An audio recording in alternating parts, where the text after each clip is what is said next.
Hi guys. Before I get started, I just want to get a little bit of a feel for the room here and see where you're at and make sure that the time that I spend up here is really going to be valuable for you and what you're doing. So if I can get a show of hands quickly, how many of you currently are merchants that own their own product or service that is being promoted over the internet? Can you raise your hand for me, please? Okay, small percentage. How many of you here are actually representing an affiliate network? Also a fairly small percentage. What are the rest of you doing? How many people here are actually publishers generating traffic as affiliates currently? Nobody. One guy. Okay, good. What are the rest of you doing? Two of you. Okay, so I want to make sure that what I'm telling you is going to be valuable, and it looks like we do have a decent amount of merchants in the room, and potentially some affiliates that would like to become merchants, because oftentimes that's actually one of the ways that we scale our businesses up and kind of become larger and more profitable, is by not just being a publisher, but also being an advertiser and vice versa. So I'll go through this, and I'll probably skip some of it here and just talk about what I think is relevant so we can get to more questions from you that we can answer directly. So first off, we've got the steps to managing your affiliate program. Getting the word out. So I want to talk about this more extensively in a moment. Choosing the right affiliates, paying your affiliates, communicating with your affiliates, and supporting your affiliates. All sound fairly simple, but when done incorrectly can cause terrible results, and when done properly, you can have a very, very profitable program. So let's start with getting the word out. Where this would begin, I think, is a choice of whether you are utilizing an affiliate network to promote your offer or whether you have decided to do it internally. Which really is going to dictate how this works.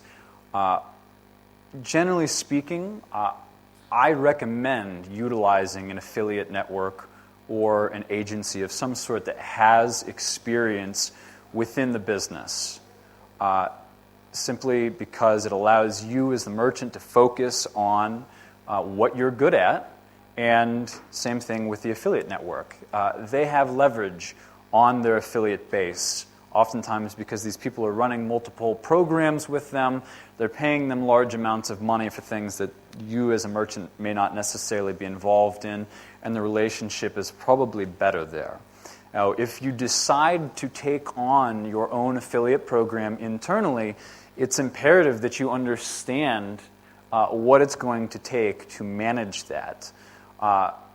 It's going to start with recruiting affiliates, so getting the word out. I mean, obviously, people need to understand that you have an affiliate program for your product or service.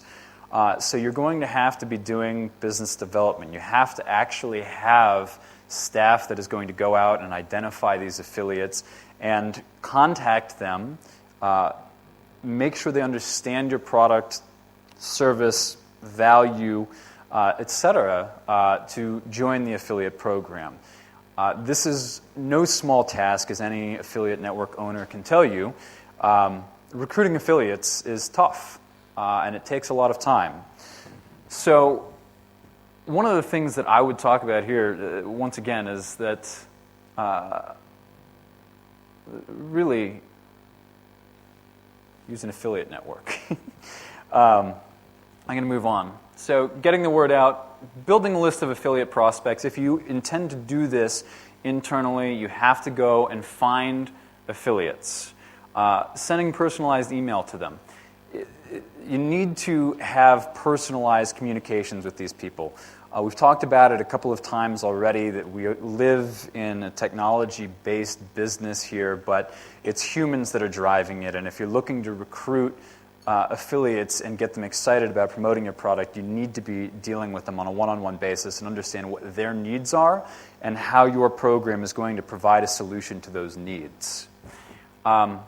Meeting affiliates at conferences. This is actually one of the easiest ways in America, which, at this point it's getting easier here probably because of Click Asia Summit, as well as AdTech now coming, that by attending affiliate conferences, you're able to meet people that are already involved in the business and gives you people to promote your offer to.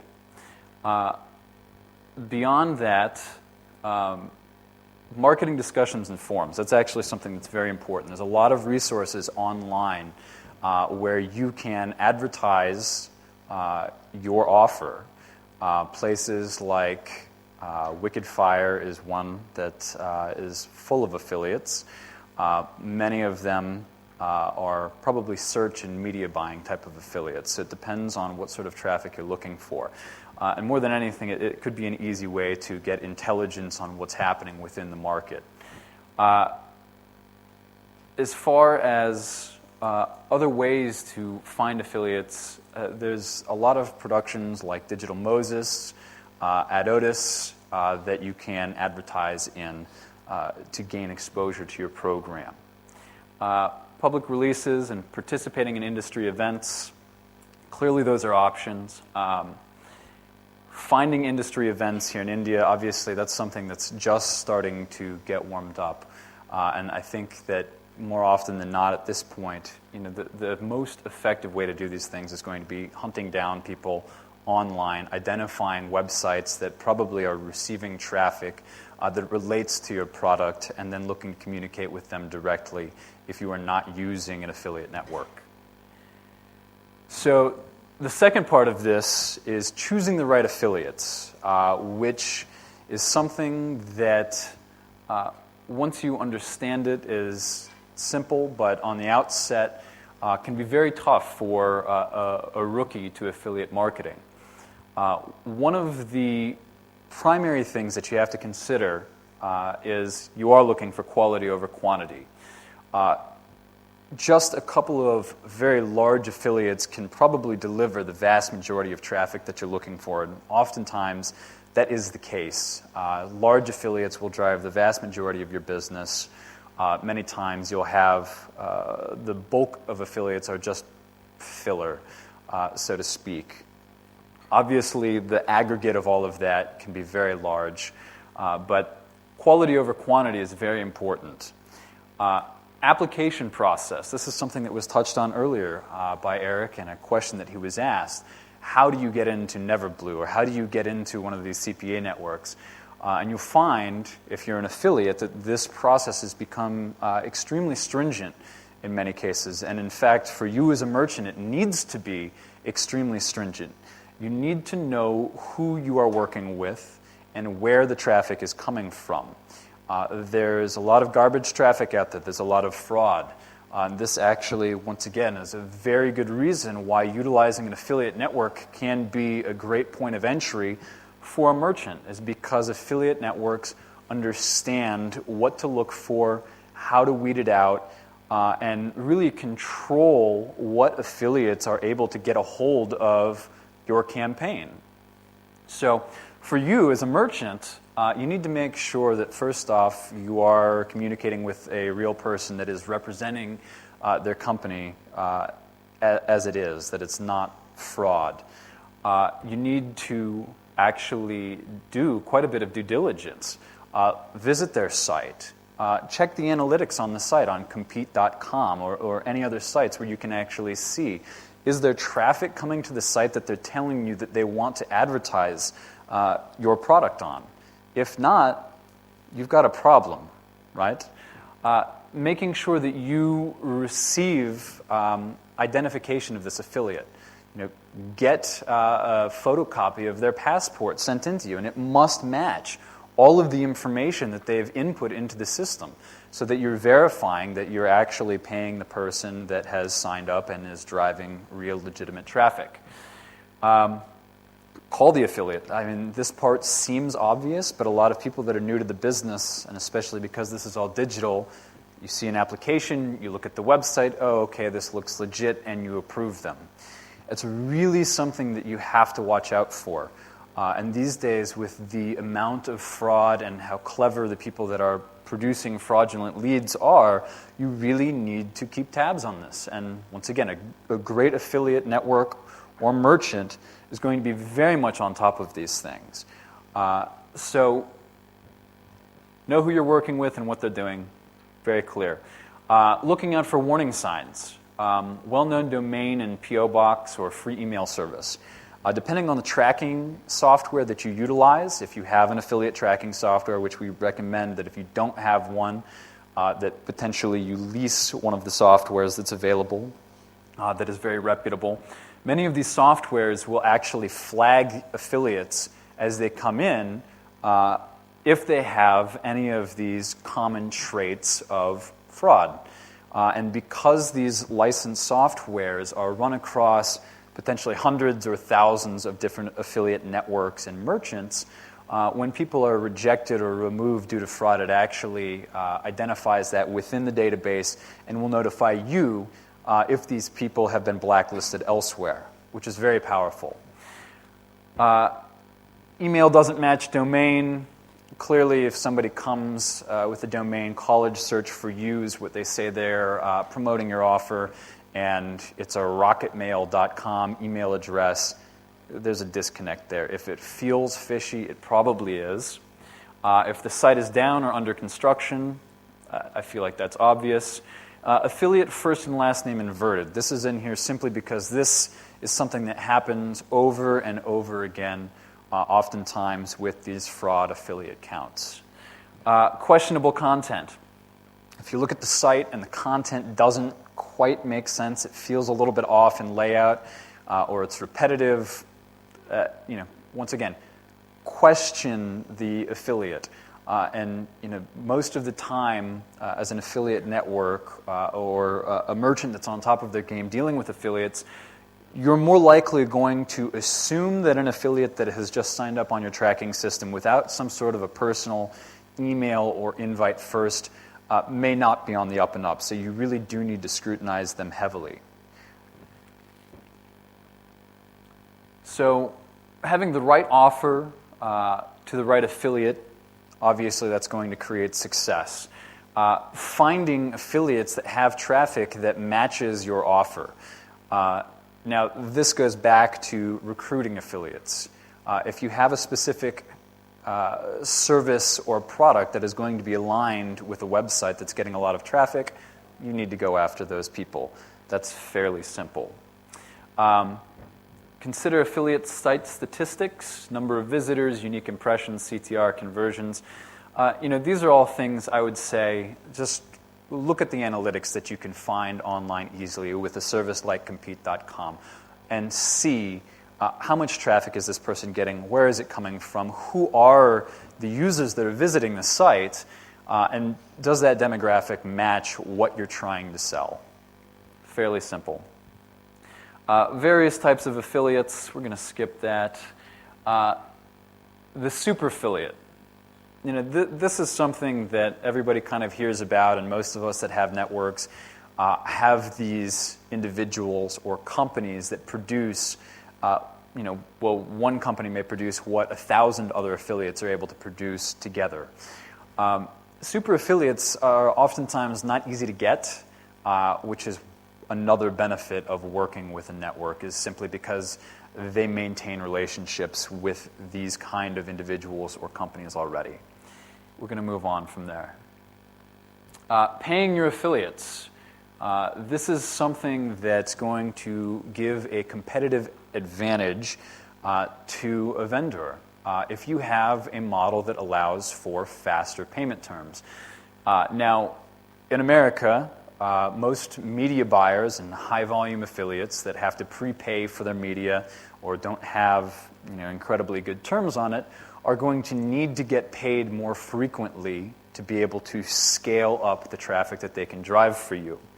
My guess is that in India, like most of the world over, terms are going to probably be net 30, net 60, things of that nature. So one way that you will be able to get more traffic is for you to identify ways to pay your affiliates more frequently.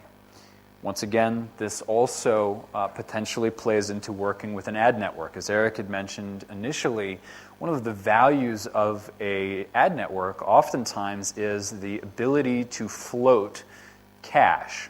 where as a merchant, you may not have the ability to pay any faster than net 30, whereas the affiliate network is funded in such a way that it can pay people net 7 or bi-monthly, which allows them to scale up their media buying efforts and drive a lot more traffic to you. So consider making your model more efficient to be able to pay more frequently whenever possible, or utilizing an affiliate network for some sort of float. Affiliates should know how much they will get paid for promoting your offer. I would amend this statement to also make sure that affiliates understand very clearly where they can promote the offer, where they are not allowed to promote the offer, and an understanding of they will only get paid when they promote it in a compliant manner. People need to know these things up front for you to maintain good affiliate relationships.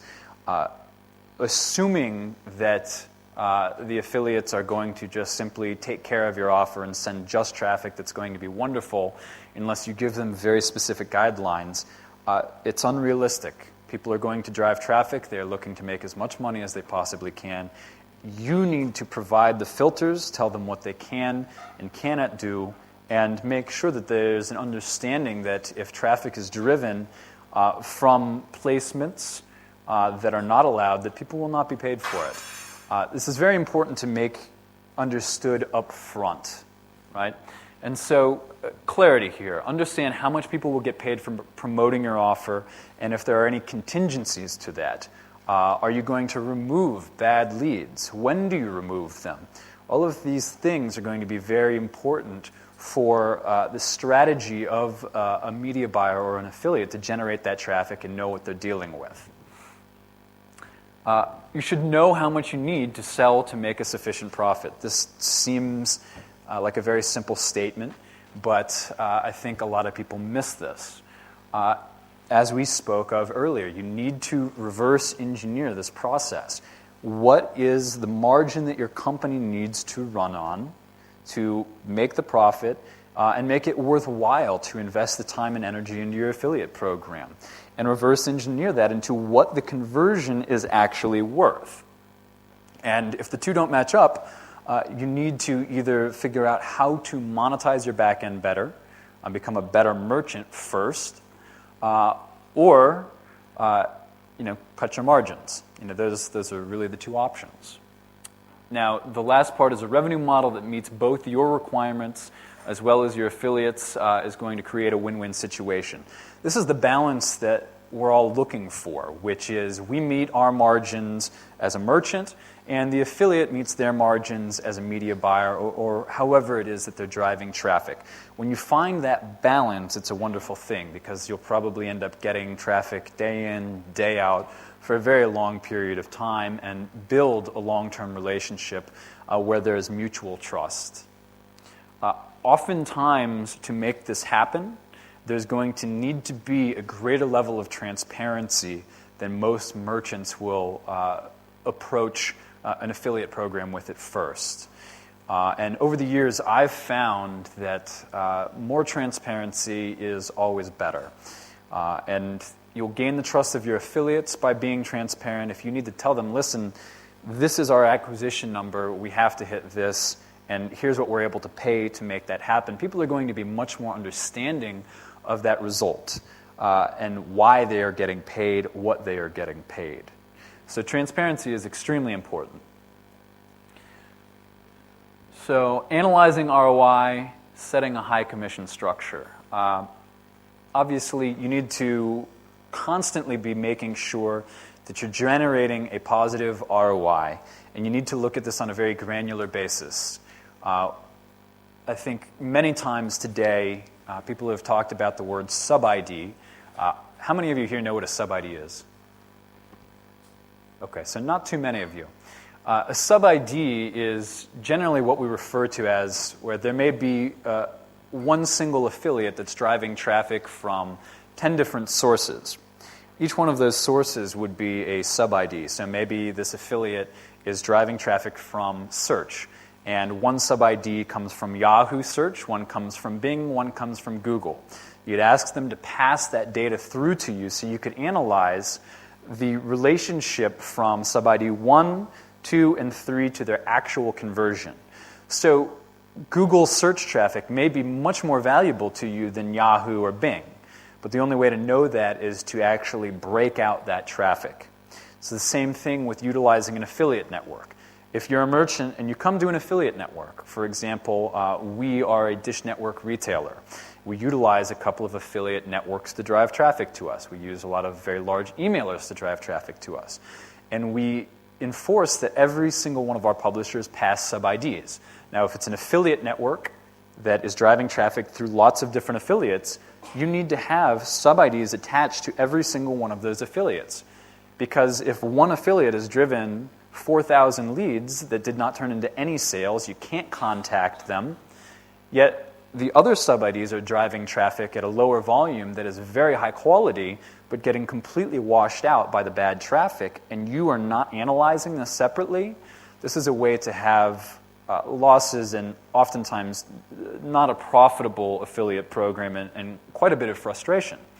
At the same time, the flip side of this is that by monitoring each traffic source or affiliate on a sub-ID level to know what the end result is from that click to lead to conversion and separating those things out, you can right price the cost of the lead. So maybe the traffic does not back out for you at a $10 cost per lead, but at $3 it would. Well, you can adjust that sub-ID down to $3, and suddenly the 4,000 leads that you got from this low-quality affiliate are now a positive ROI. And the leads that you're getting from the other 5 affiliates that are producing higher quality and lower volume, you're able to pay more for those leads and potentially incentivize them to increase their volume. So that's very important. Affiliate loyalty. Obviously, humans respond to incentives. Your affiliate marketers are humans, so incentivize them. If you can give them volume tiers, if you give trips to Cancun, whatever it is, you want to be able to give extra incentives other than the day-to-day checks that they get. A lot of us, especially as merchants, think, well, isn't the paycheck that they get enough? And the answer oftentimes is no. You want to incentivize them with other things, competitions, awards, personal recognition. These things are very good to increase your relationship with these affiliates and also to be able to grow a relationship, which is what we've talked about over and over, is how powerful these relationships can be when they are handled properly. Breaking barriers to competition, I would tie that in also with all of these things. Having affiliates that are loyal to you oftentimes can mean you have a competitor that pays more than you, pays faster than you, but you still get all the traffic because people are loyal to you. And this is something that you can't take for granted in this space. Once again, the human element. And breaking barriers to competition, I can also tie that to analyzing ROI. By actively analyzing your traffic and being better than your competitor at managing incoming traffic and monetizing it properly and rewarding people for high-quality traffic, these are ways where you can pay more than the competition and outdo the competition, even if you're in a heavily saturated space. Now, make more to pay more. Award high performers with higher payouts, performance-based bonuses. That's all obvious, and we've talked about it. So, choosing your affiliate payout model. Evaluate the product, service, life cycle to come up with a payout model. So this is really important. Something that's been talked about over and over again during this workshop is what is the model that is going to work for merchants and affiliate marketers in India specifically. And our belief is that lead gen is probably the key. Now, as a merchant, paying on a lead may be uncomfortable to you because what drives your business oftentimes is not a lead. It's a sale. You need money, right? But to really compete and to become a modern merchant that can function in the affiliate ecosystem, you need to learn how to utilize lead generation, back it into whatever model it is that you are using to monetize those users. Now, one of the things that we've seen over and over, specifically with India, and that we have experience in ourselves, owning call centers in India, is that when a lead is generated, the user is interested and excited. Now, oftentimes, the merchants are going to make the mistake of not contacting that lead immediately, which is a very big problem. If you call someone 48 hours after they've filled out a form, potentially they don't even remember filling out the form. You need to be contacting people in real time or as close to it as you possibly can. So if that means that you need to change your back-end operation to fit that process, you've got to do it. So evaluating the product and service and the life cycle to come up with a payout model. Okay. That means, are you paying on CPC? Can you monetize those users after the click? If so, potentially you can get a ton of traffic. We buy a lot of traffic for ourselves on CPC, and it's very effective, but it's taken quite a while to really optimize our process to handle those clicks and to get the right kind of clicks. Finding something that is more along the lines of a cost per lead, or a cost per call, or cost per acquisition, or something that is a blend of these models is probably going to be more beneficial for your business than paying on a CPC, and ultimately leverages affiliates properly. It's one of the panels was mentioning before, why would I have an affiliate go out and do things for me that I can already do myself on CPC?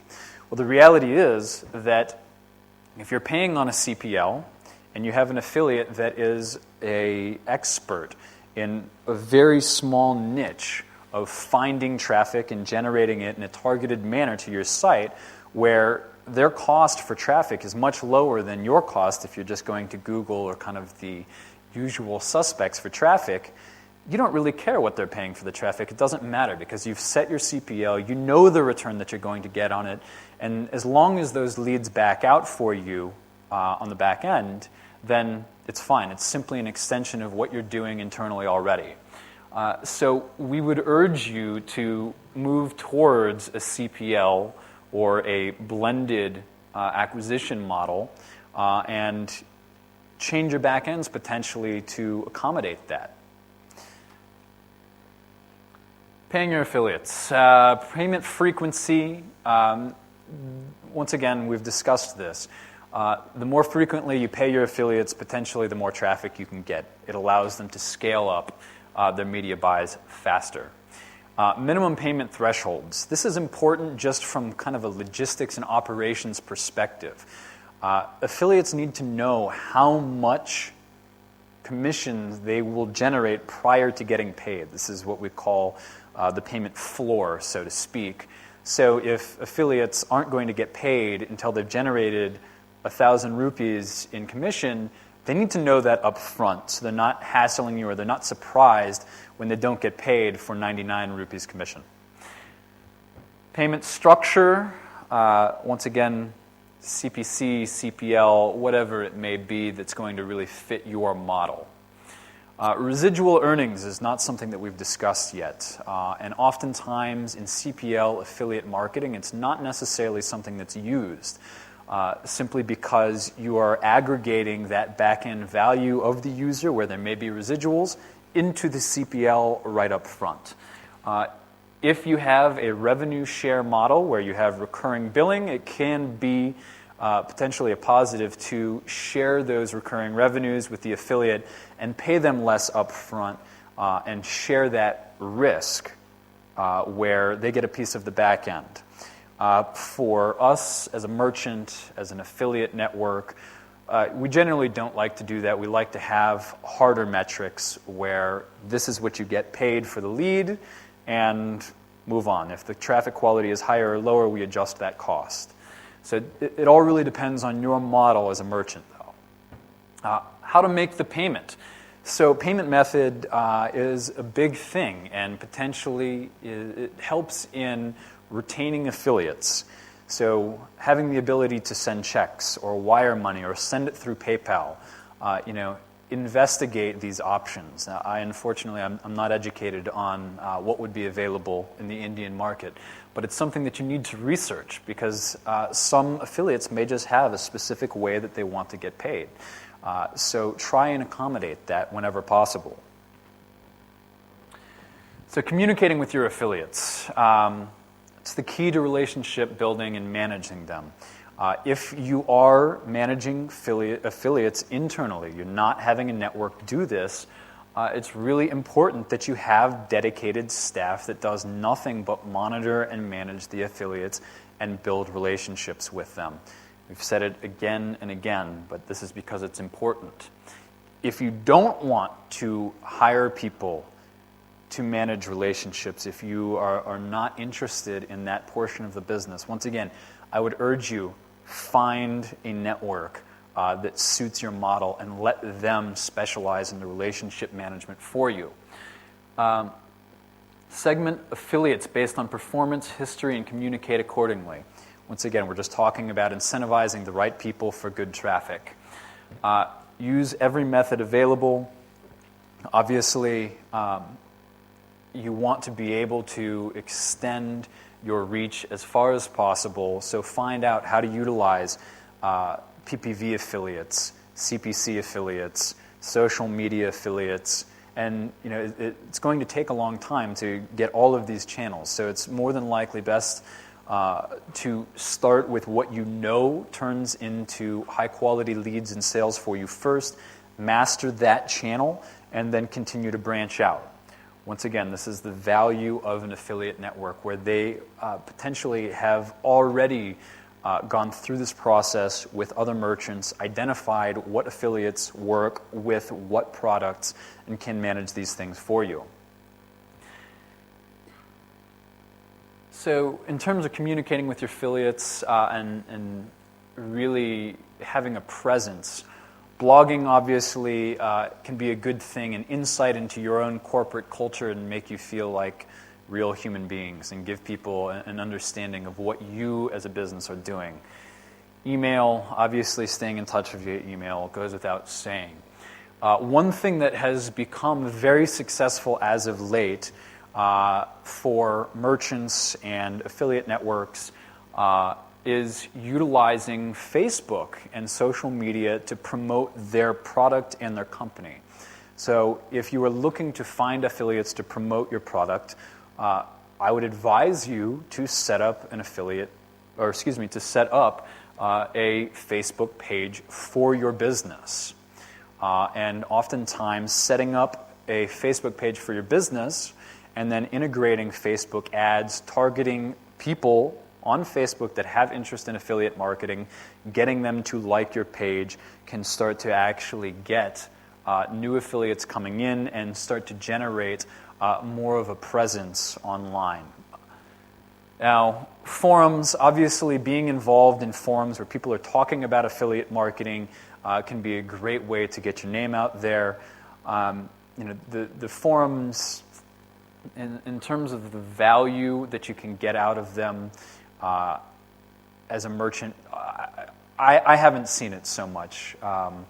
Oftentimes it's a lot of the forums are geared towards black hat type of stuff, and unless that's your business, which it may well be, it's probably best to look at other channels. Instant Messenger. This is rudimentary, but for those of you looking to build an affiliate program in-house, having your people available on Instant Messenger basically at all working hours of the day for affiliates to contact you is very important. Tons of business and communication is done between networks and affiliates via IM. Newsletters, obviously, keeping people in the know of what your new promotions are. If you have new creative, things of that nature, make sure that you stay in touch with your affiliates, because an individual that signed up for your program a month ago that didn't end up doing any business for you may have acquired some new websites or different traffic types or lists that now are going to mesh with your product. So you need to stay in touch with them and potentially refresh those relationships. The telephone. Once again, this is something that we fail to use enough in the digital age as affiliate managers.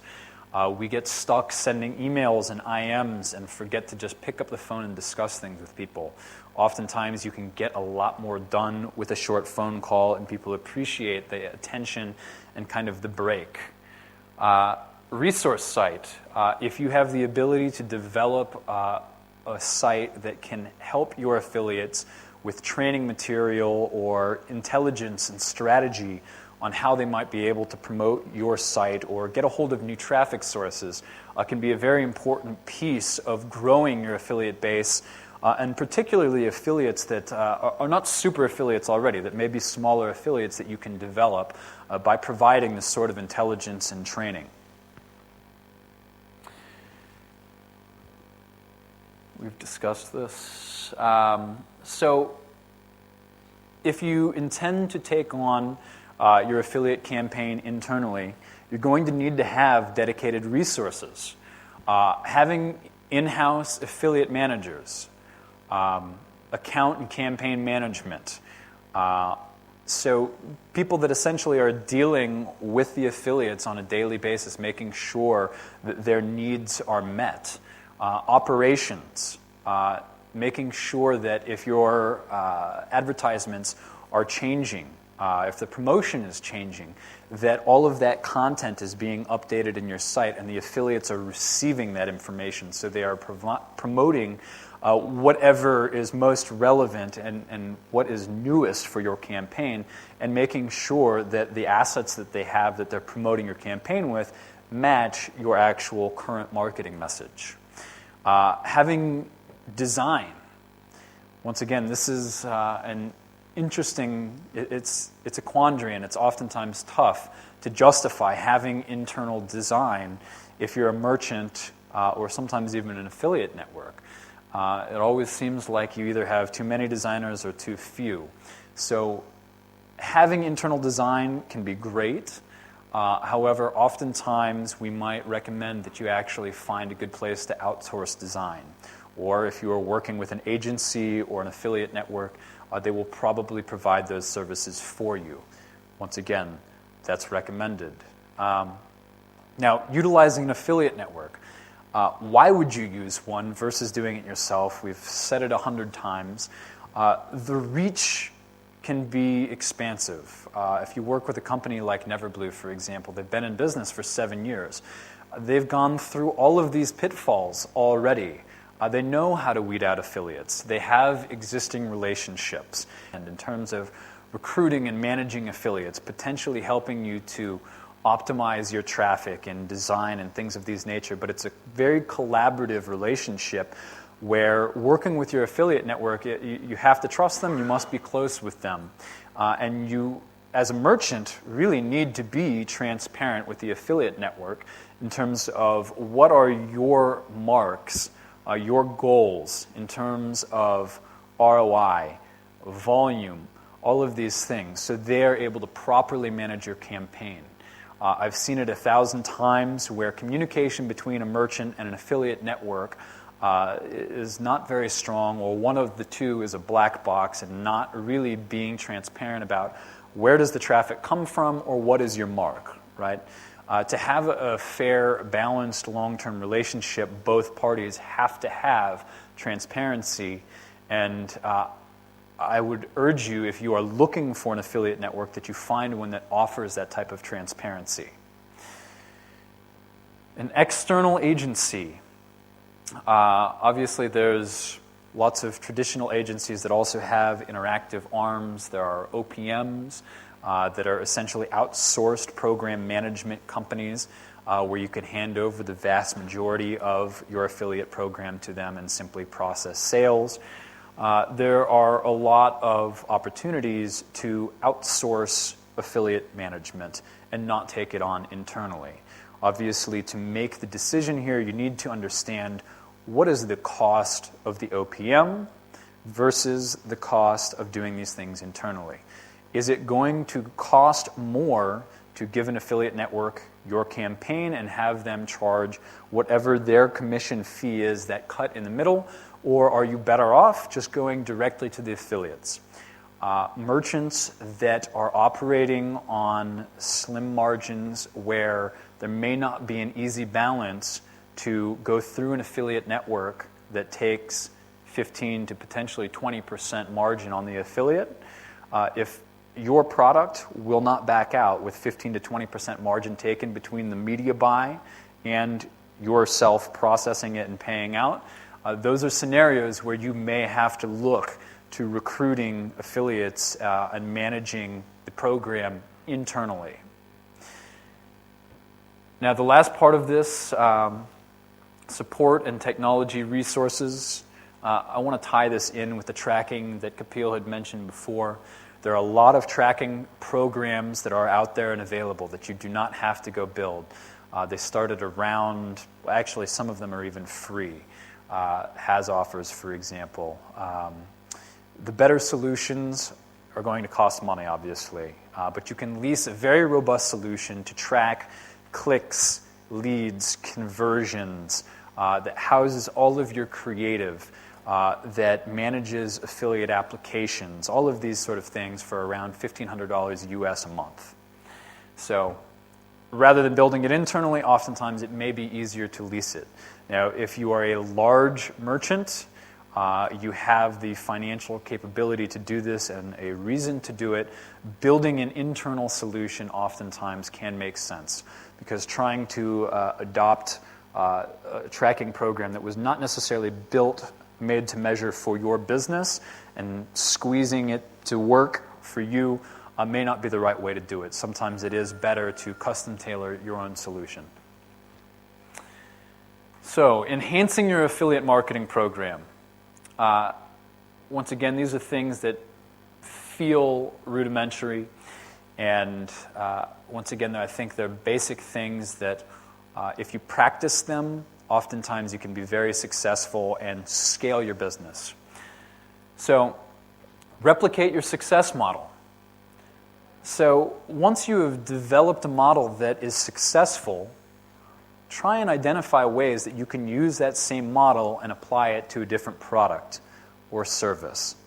That seems simple, but it's very important to keep your eyes on and make sure that you are taking advantage of any opportunities where you can replicate your model easily. Manage your tools, obviously having up-to-date technology, we all understand that's a necessity. Monitoring and optimizing your traffic. This is something that's incredibly important. If you are taking on the responsibility of managing an affiliate program internally, you have to monitor your traffic. Even a great traffic source that's been sending you traffic day in, day out for months may potentially degrade for one reason or another. You need to keep your eyes on these things and make sure that if your traffic quality degrades, that you're on top of it. Now, in terms of optimization, that can mean a lot of things. Optimizing incoming traffic that doesn't back out, paying less for it, or cutting it off entirely. Optimizing your creative, making sure that you are constantly testing your landing pages, your email, your banner, all of these things to make sure that you're getting the highest CTR and the highest conversion rates. This is what a good affiliate program is built out of. Reinvesting your profits.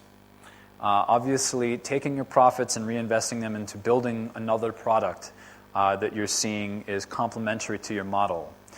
Potentially building products that you can use on your own back end and upsell to your users. Things of that nature. Avoiding pitfalls. Missing the mark, targeting the wrong market.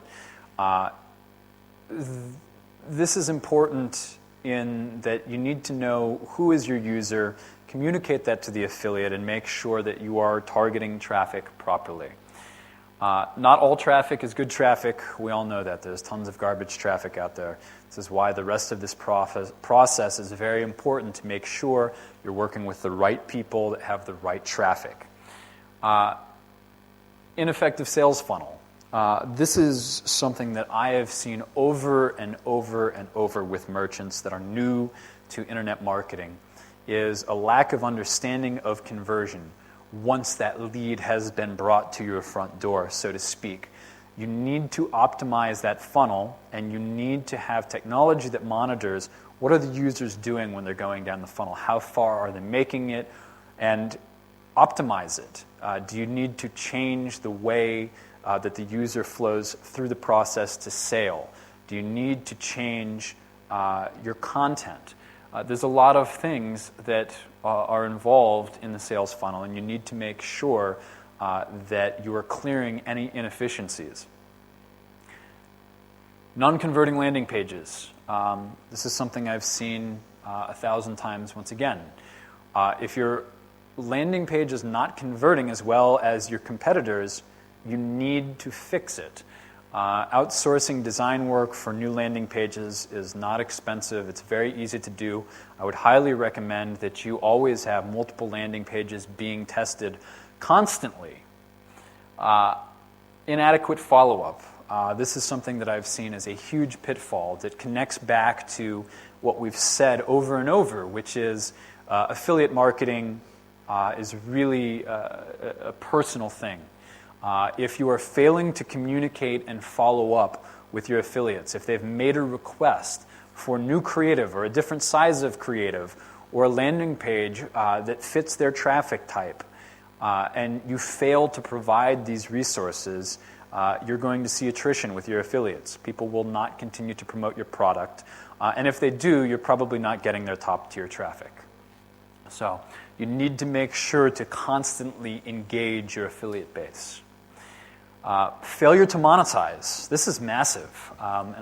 Once again, I see this as a huge pitfall for a lot of merchants and a massive competitive advantage for those that are good at it.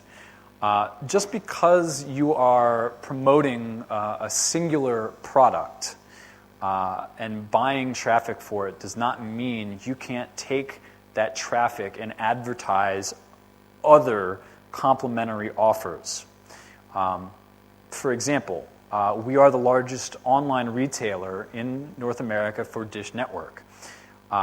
When the user comes through our sales funnel, after they have submitted a lead, we are advertising on a thank you page a banner for a free credit score.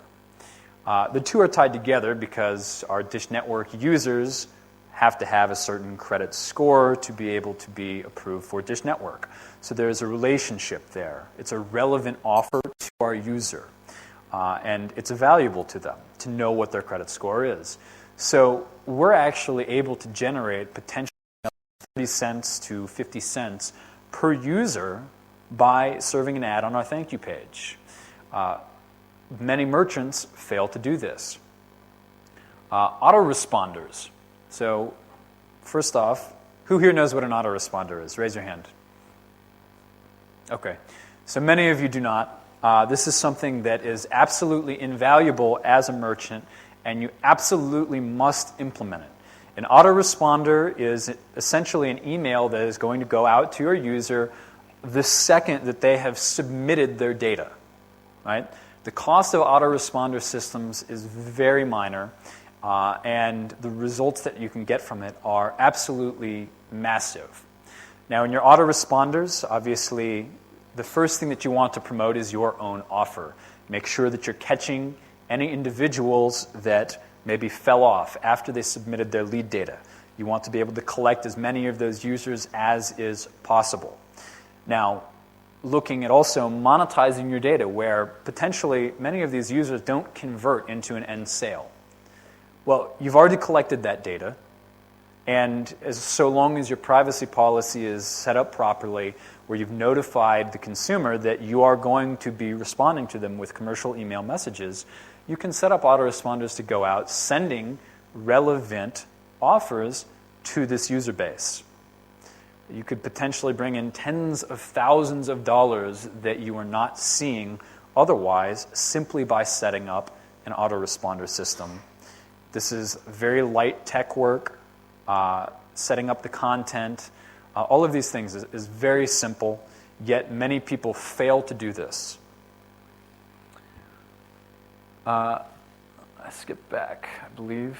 Yes, a lot. So, back to monetizing traffic. Secondary offers and cross-sells. This is something you should experiment with. Oftentimes, merchants can have multiple upsells after they have gotten a lead or a sale confirmed. It's important to make sure that the upsells and cross-sells are not going to affect your own sales process. So do some research. Find out when you're advertising someone else's product, what are they doing with the user? Making sure that that is not going to erode the value of your customer. Thank you page offers. I consider that kind of part of this secondary offers, upsells. Automated chat on exit. There are many companies that provide light technology. It's simple as installing a little bit of code onto your landing page that when a user attempts to exit the page, it pops what we call a chatbot that is pre-programmed to answer certain specific questions. This will monetize on some of your user base. Depending on the time and effort that you have put into developing the content in the chatbot and making sure that it is prepared to answer the questions that your users would ask, it can be a very effective way to actually catch exit traffic and turn it into sales. Retargeting. Obviously, there's a lot of retargeting services out there whereby it drops a retargeting cookie on the user's browser, and the service is going to display your ad. If this user did not initially convert, it follows them around the internet and displays your ad. And the goal is obviously to take that user that once engaged and actually send them to the finish line and convert them. Email follow-up, autoresponders, as I just mentioned, can be an incredibly great way to monetize your traffic better. Now, to go down the road of the email follow-up even a little bit more, this is a great way to get your customers involved again after the fact. If you have new offers internally, or there's many different uses for it, but in the most basic sense, it allows you to capture users that may not have already converted, or to convert that user base into users for a complementary product. The last part is upselling with a call center. I think we've already identified that in the Indian market, one of the most effective ways potentially to make a lead generation campaign work is going to be sending those leads into a call center and calling that user in real time. Now, once you have a user in your call center and on the telephone, some percentage of those users are going to close on your product. Some percentage of them will not. If you are prepared to sell another product or some sort of a drop sell, you can monetize those consumers that did not close with your primary offering. Now, it's also great to be prepared that when you do close that user, to have other products to upsell that user that are complementary to your primary offering. Once again, this allows you to get more money out of that lead once you've paid for the lead, right? This is where many really great advertisers and merchants are going to make their margin, is within the upsells, monetization of a thank you page, and mailing to the data. So this is really the end. Affiliate networks, benefits of working with affiliate networks. It's a centralized platform for affiliates and advertisers. Facilitates pay-for-performance relationships, provides platforms for tracking and payments. It makes it a turnkey solution in many ways for you as a merchant to get your offer live and in the hands of affiliates very quickly. You already have several reputable local Indian ad networks to contact, and I would recommend getting in touch with them and interviewing them. If you are interested in getting your offer, your campaign onto a network, interview several of them, and find out what are the real values of working with that network. What are they going to provide that gives you a competitive edge?